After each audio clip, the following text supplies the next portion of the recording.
Hello everyone, welcome to my channel. Today we'll complete the second part Coorg of the chapter Glimpses of India. Coorg is written by Lokesh Abrol. ये एक doctor भी हैं, writer भी हैं and एक social worker भी हैं.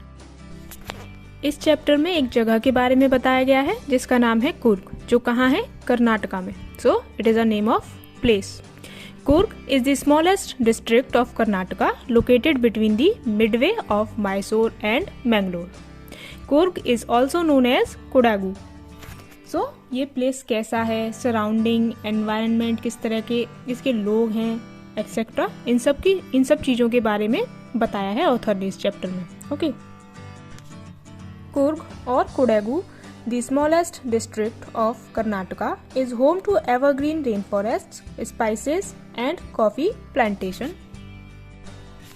तो बहुत ही ब्यूटीफुली ऑथर बताना स्टार्ट कर रहे हैं कि ये जो जगह है 3 चीज़ों के लिए बहुत ही फेमस है.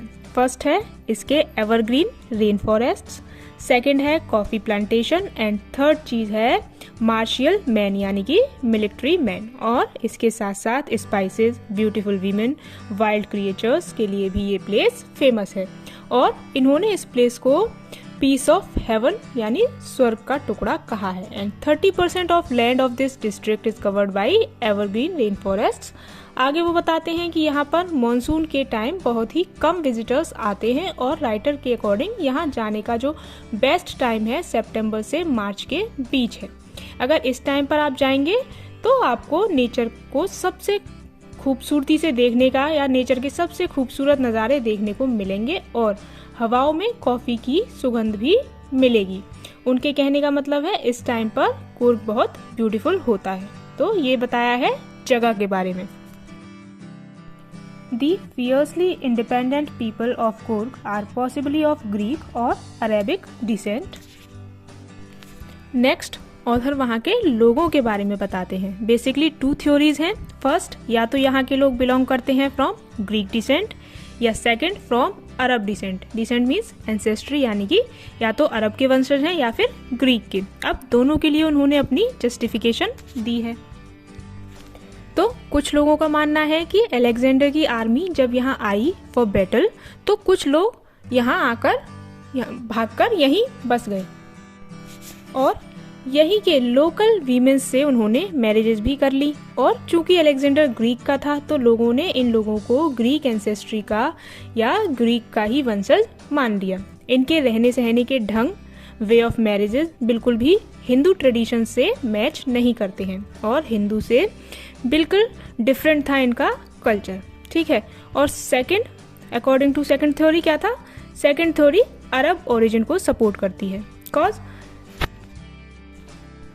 यहाँ के लोग एक लॉन्ग ब्लैक कोट वियर करते हैं और वेस्ट पर एक बेल्ट लगाते हैं जिस पर एम्ब्रॉयडरी हो रखी होती है और इस ड्रेस को कुपिया कहा जाता है. और ऐसा ड्रेसिंग सेंस अरेबिक पीपल्स का ही होता है. दैट्स वाई लोगों ने इन्हें अरेबिक वंश से मान लिया. एंड कुर्ग को कोडागू के नाम से भी जानते हैं, इसलिए यहाँ के लोगों को कुर्गी और कोडागूज भी कहते हैं.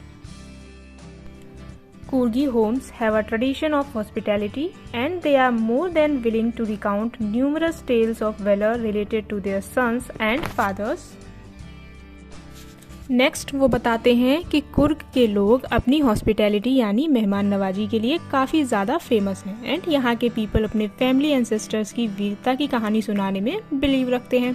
और इंडियन आर्मी का जो कुर्ग रेजिमेंट है, रेजिमेंट होता है कर्नल के अधीन सेना का एक स्थायी टुकड़ा.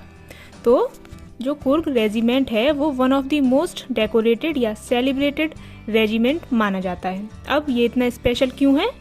बिकॉज इंडिया आर्मी के जो फर्स्ट चीफ थे वो थे जनरल कैरियाप्पा और वो एक कुर्गी थे और यहाँ के लोग बहुत ही ब्रेव माने जाते हैं. ओके.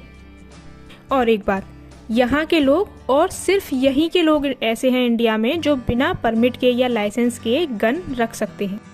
यानी यहाँ के लोगों को गवर्नमेंट से कोई भी परमिशन नहीं लेनी होती गन रखने के लिए और ये लीगल है बिकॉज यहाँ के लोग बहुत ही ट्रस्टवर्दी माने जाते हैं. ठीक. The river Kaveri obtains its water from the hills and forests of the Kurg. Mahashir, a large freshwater fish, abound in these waters. अब वो बताते हैं यहाँ की सराउंडिंग्स के बारे में कि यहाँ की जो कावेरी रिवर है उसका पानी हिल्स से तो जाता ही है, साथ ही वो जाता है कुर्ग के फॉरेस्ट से भी। और कुर्ग के फॉरेस्ट में एक जानी मानी फिश भी पाई जाती है जिसका नाम है महाशीर। और फिर वो एक ब्यूटीफुल सा सिनेरियो डिस्क्राइब करते हैं कि किस तरीके से किंगफिशर बर्ड डाइव करती है वाटर में अपने प्रे को या फिश को कैच करने के लिए, कैसे स्क्विरल्स अपने फ्रूट को आधा खाती हैं बाकी फेंक देती हैं, सिमिलरली लंगूर भी फ्रूट खा रहे हैं पार्शियली एंड वाटर में फेंक रहे हैं, एंड कैसे एलिफेंट्स अपने ट्रंक से वाटर लेकर वापस फेंक रहे हैं वगैरह वगैरह। सो वो कहते हैं कि ये एक ऐसी जगह है कि लेजी पर्सन भी यहाँ आकर एनर्जेटिक बन जाएगा। कैसे? यहाँ के हाई एनर्जेटिक और एडवेंचरस एक्टिविटीज की वजह से, जैसे कि रिवर राफ्टिंग, माउंट क्लाइंबिंग, पहाड़ों पर बाइक चलाना, ये सब लोगों में एनर्जी भर देता है। एंड बर्ड्स, बटरफ्लाईज, बीज यहाँ घूमने आने वाले लोगों को कंपनी देते हैं, मतलब नेचर की प्रॉपर फील वहाँ देखने को या फील करने को मिलती है। The climb to the Brahmagiri hills bring you into a panoramic view of the entire misty landscape of Kurg. अब कुछ पर्टिकुलर प्लेसेस वो बता रहे हैं जिनका व्यू बहुत ही ब्यूटीफुल होता है, जैसे कि ब्रह्मगिरी हिल्स से आपको पेनोरामिक व्यू देखने को मिलेगा पूरे कुर्ग का, यानी कि बहुत ही खूबसूरत, बहुत एक धुंधला सा और पूरे कुर्ग का व्यू देखने को मिलेगा। थोड़ा आगे एक रोप ब्रिज मिलेगा जिसको पार करते ही तुमको 64 एकड़ का निसर्गधमा आइलैंड देखने को मिलेगा और कुछ ही दूरी पर आपको इंडियाज लार्जेस्ट तिब्बतियन सेटलमेंट्स देखने को मिल जाएगी, दैट इज कॉल्ड बाइला कुपे। वहाँ आपको काफ़ी सारे मॉन्क्स मिलेंगे जो डिफरेंट ड्रेसेस पहने होंगे और वहाँ जाकर आपको इनर पीस फील होगी। सो विजिटर्स यहाँ इनर पीस के लिए और in search of their heart and soul आते हैं एंड नेचर को फील करते हैं। And this is the end of the second part. With this, our video comes to an end. Kindly share your views about the chapter in the comment section and please like and share this video and subscribe to the channel.